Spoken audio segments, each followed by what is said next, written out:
Hi, my name is Upshaw, the overall Jay Cutler Classic 2013 winner. And this gym is Greater Boston Fitness in Revere, Mass. This is where I train. It's an old mom and pop place, and you stand the weights, you're not going to blow the horn or kick you out. So this place welcomes bodybuilders. So if you're a New England bodybuilder, you want to come by and check it out. Come by and check it out. And tell Frankie I sent you. A little more heavier.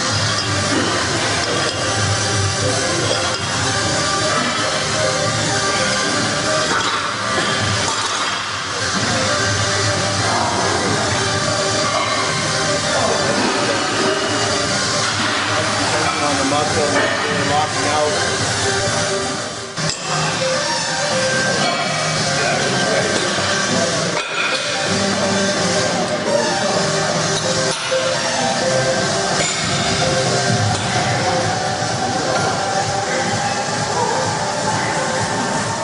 I had them up 2 gallons a day minimum.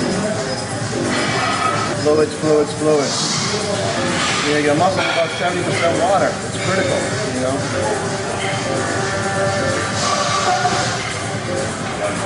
When you're well hydrated, you feel good. Good. Nice job.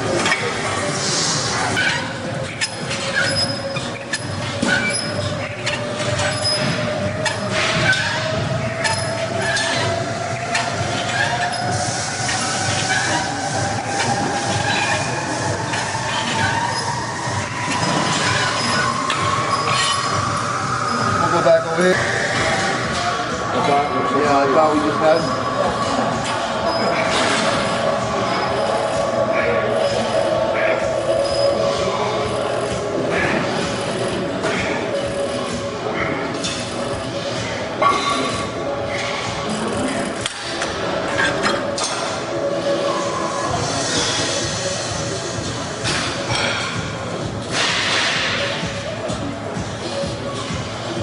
This is what I'm talking about. If you look at the split between bicep,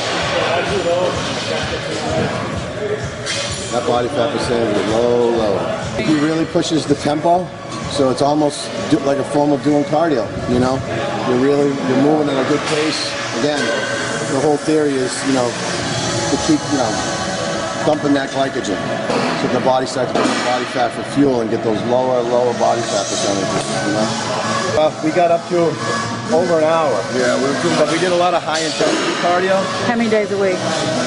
Every day. Yeah, every day, and we started incorporating a little bit more of the HIIT cardio as well.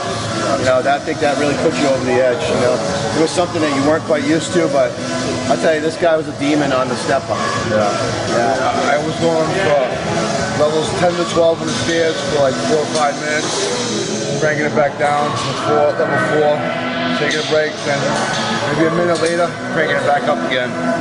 Steady stream cardio has its place, but again, the body adapts to it. And the whole premise is to trick the body. When it gets comfortable, how do we change it? We got to change the stimuli. It's just like when you're training with weights. The body's the same way with cardio. If it gets used to it, your body's gonna adapt to it, and your metabolism's gonna start to get used to it.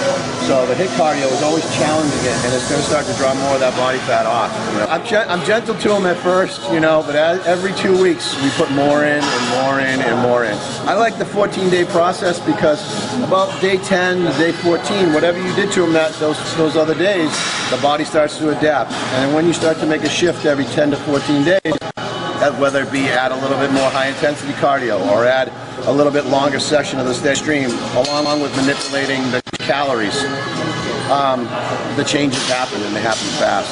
You know, I usually got the headphones on, some Tool going, some, you know, heavy metal or some techno, and I just go.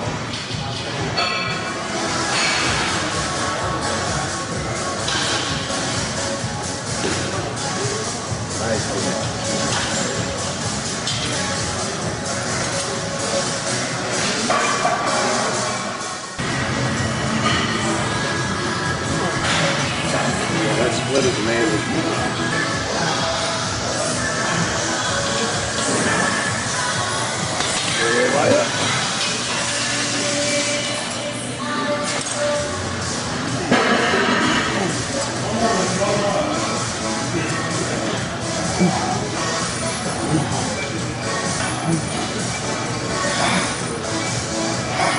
I mean, in my opinion, it's the symmetrical look. It's very balanced.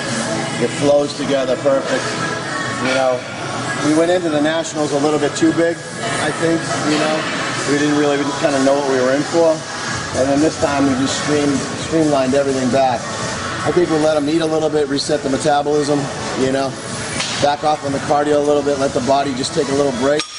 And then we'll get right back and see if we can't match this level of conditioning again, you know. We have a story about Honey Buns is that, you know, like that's one of his like treats before he goes on stage, you know. And so one before and then 8 after? Oh yeah, sometimes more, a little few more before if he's good, but you know, in the Nationals, I wake up to hearing rappers getting undone. Proud of him though, he's come a long way, you know. Last year at this point, you know, he came to me through a friend, and he said, listen, I want to do a bodybuilding show. I've never done one before in my life. You know, he's obviously always been around weights and trained his whole life. And he came to me and I said, listen, yes, I can do it. We can work with you. And you know, myself, I've competed many, many times, and I'm very, very good with, you know, the diet and everything. And basically, I took him from a point like I had to teach you all the mandatory poses a year ago. And then you look at where he is today. You know, so how did you know to compete? Like who is your inspiration, or was there someone that you saw? I mean, obviously Jay Cutler. He's our homeboy, and he's just a freak. I mean, I seen him yesterday, and he's bigger than ever. And I believe this year, and I hope he dethrones Phil Heath. You know, I mean, that's our homeboy, and I'm a big fan of Flex Wheeler. You know, my parents are white and black, so I got the small joints and the full muscle bellies, and Flex Wheeler is just known for that, and he's probably got the greatest look I like, you know. And of course, Ronnie Coleman, he's the monster of all monsters. So kind of a combination of all three of them. You know, and the late Paul DeMeo, which is another homeboy of ours, you know, he was way beyond his time. His legs were, you know, set the trend for everybody's legs these days.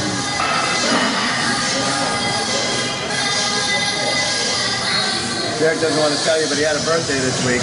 Yeah. Can't tell you my age because I might not pick up a sponsor.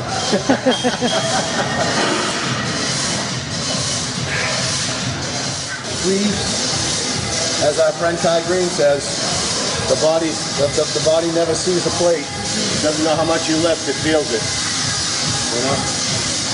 This is my sponsor out of Revere, Mass. They got a store on Framingham Route 9, Lean Max. I want to thank Freddie and Jim for over there supporting me, and you know, they got the great prices over there, cheap prices, affordable prices for the working person. So stop by and say hi to those guys and tell them I sent you and you seen the video.